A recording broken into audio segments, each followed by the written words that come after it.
बुरा चोर या अच्छा चोर। एक बार एक गांव में खिलौने वाला रहता था। वह तरह तरह के खिलौने खुद ही बनाता था और गांव का हर बच्चा उससे खिलौने खरीदता था। एक चंदू नाम का चोर महल के तहखाने से फरार हो गया। सभी उसे महल में खोज रहे थे। चंदू छुपते छुपते रानी के कमरे के पास पहुंच गया।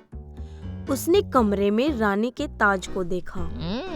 ये तो बहुत महंगा होगा। ताज को देखकर चंदू की आंखें चमक गईं और ताज को उठाकर महल से फरार हो गया। मुझे पकड़ सके ना कोई, क्योंकि मैं हो जाऊं फरार। मेरे जैसा ना कोई और, मैं हूँ। अचानक रानी अपने कमरे में गई। उसने अपने ताज को ढूंढा, लेकिन उसे नहीं मिला। फिर उसने अपने पहरेदारों को बुलाया और उनसे पूछा। उन्होंने बताया कि चंदू नाम का चोर एक महल से फरार तो हुआ है। रानी को शक हुआ, कहीं चंदू ने तो मेरा ताज नहीं चुराया। चंदू चोर, रातों के सन्नाटे में मेरा शोर। यह बात राजा तक पहुंची। राजा ने चंदू को पकड़ने के सख्त आदेश दे दिए। चंदू को पकड़ने के लिए चारों तरफ राजा के पहरेदार घूमने लगे। चंदू को इस बात का पता लगा। तो मुझे पकड़ने की तैयारी चल रही है। यहाँ से कहीं दूर भाग जाता हूँ। तो उसने रानी के ताज को खिलौने वाले के खिलौनों में छुपा दिया और गांव के बाहर चला गया। किसी ने ताज को खिलौनों में देखा और पहरेदारों को सूचना दे दी। खिलौने वाले को राजा के पहरेदार पकड़ कर ले गए और राजा के सामने पेश कर दिया। और राजा ने खिलौने वाले से सख्त पूछा, तुमने ताज क्यों चुराया? खिलौने वाले ने राजा के सामने हाथ जोड़कर विनती की और कहा, हे राजन, मैंने कोई ताज चोरी नहीं किया। मैं तो एक मामूली खिलौने वाला हूँ जो बच्चों के लिए खिलौने बनाकर अपना जीवन यापन करता है। राजा बार बार पूछता रहा, लेकिन खिलौने वाला बार बार मना करता रहा, क्योंकि उसने सच में ही ताज नहीं चुराया था।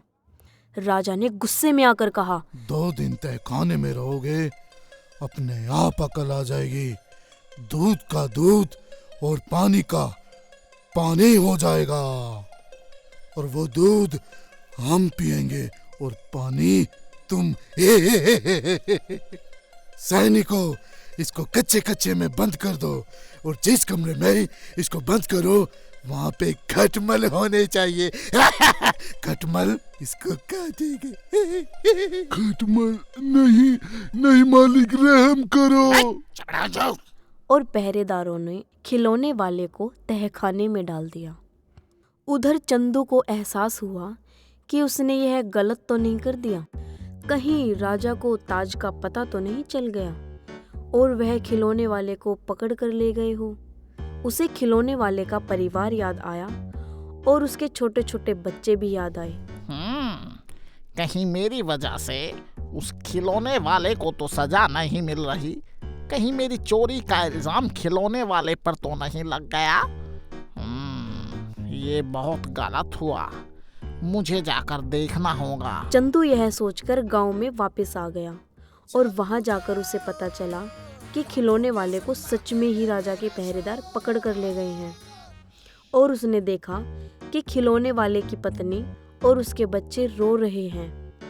वह सभी बहुत दुखी हैं।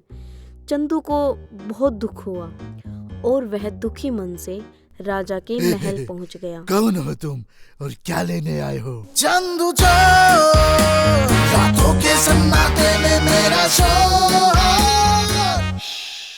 और राजा के सामने अपना गुनाह कबूल कर लिया। राजा ने खिलौने वाले को आजाद कर दिया और चंदू चोर को तहखाने में बंद कर दिया। मेरे लिए तहखाने से भागना कोई बड़ी बात नहीं है। मैं फिर से भाग जाऊंगा।